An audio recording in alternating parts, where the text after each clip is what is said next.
But your last statement, that it is your dream that I want to become self-dependent. That's the reason I don't want to marry early. Now this is a very dangerous statement.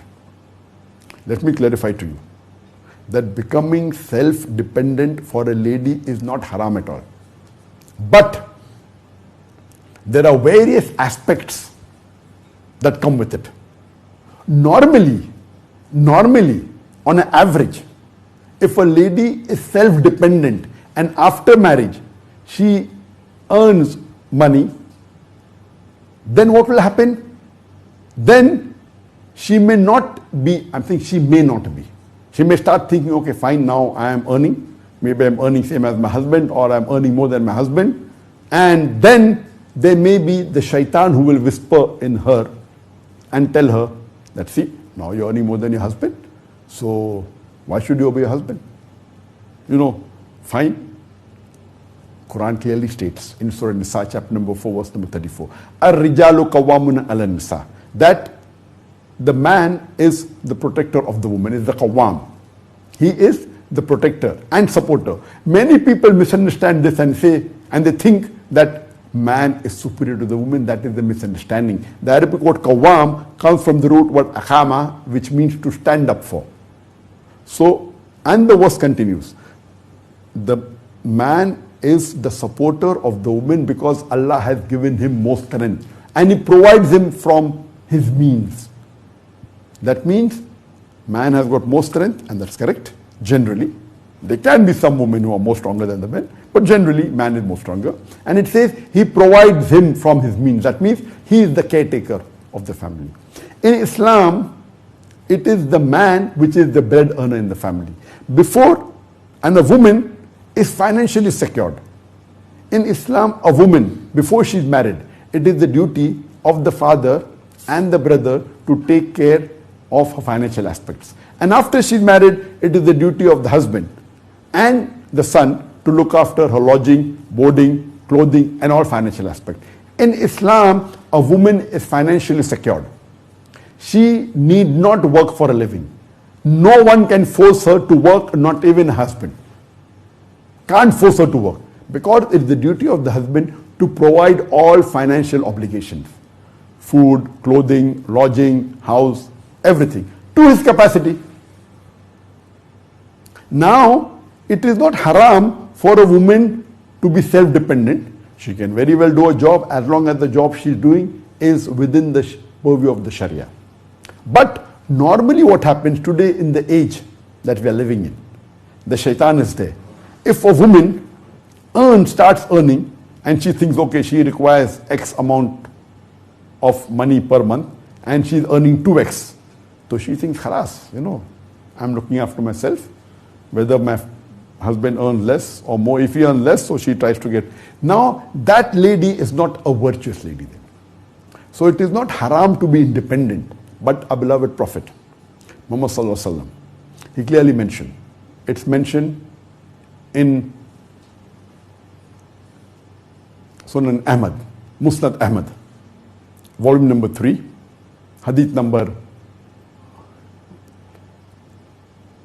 volume number 2, hadith number 1661, that the Prophet said that a lady who prays 5 times a day and she fasts during the complete month of Ramadan and guards the chastity and obeys the husband can enter paradise from any of the gates.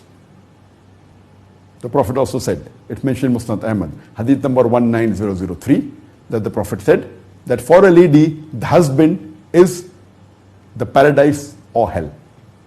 That means how she treats the husband, whether she obeys or not, is very important.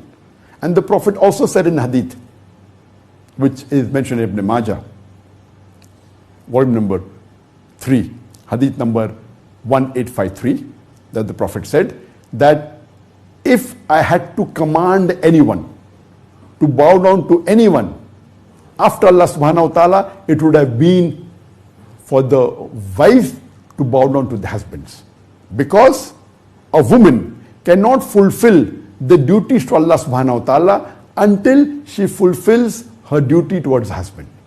Now we have to take all the hadith together. So here we realize that it's very important that a married woman, for her to obey the husband is very important. And see to it that she keeps the husband happy. Now when you say that I want to be self-dependent, it is no problem at all. But for you to be self-dependent and at the same time be obedient to your husband and follow your duties and your rights to Allah subhanahu wa ta'ala is very difficult. I'll give you a very good example of a lady who was self-dependent, and the best Muslimah that I can think of, that was the wife of the Prophet, Khatija radiallahu anha. Khatija radiallahu anha, the first wife of the Prophet, was a businesswoman. And she was self-dependent. She supported the Prophet. At a time when the people were against the Prophet, she supported him. Not only with the wealth, with emotion, with her love, with the care. And she was always by the side of the Prophet. When the Prophet was rejected, she used to say, how can Allah subhanahu wa ta'ala ever do any wrong to a person who always thought good of others, who helped the orphans, who helped the poor? And she was always there to pacify. She was rich, very rich. She was self-dependent. She not only supported the Prophet spiritually and others, even financially. But do you have the virtue of Khatija radiallahu anha? So being self-dependent is not wrong at all. But in today's world, if you are self-dependent, the chances that you will go against your husband becomes high. I have my sisters who are self-dependent. They earn a lot, but they're obedient to the husband. Maybe the virtuous treatment that they got, they're virtuous. So I'm not saying being self-dependent is wrong. But your statement, my dream is to become self-dependent, is a very dangerous statement. For a Muslim, his basic number one dream should be, I want to enter Jannah. If you're calling yourself a Muslim, and in the full question you said, my dream is to become self-dependent, if you have 100 dreams and the least important dream was to become self-dependent, no problem. But in your question, it seems to be that is the most important mission in your life. If the most important mission in your life is to become self-dependent, then I would say, sister, we haven't understood Islam. For a woman, Islam has financially secured her. Whatever you do, however much you earn, if your husband is not virtuous, he can make life hell for you. Even if you may earn $1 million a month, it will be difficult. So you should try and find a virtuous husband. That's more important.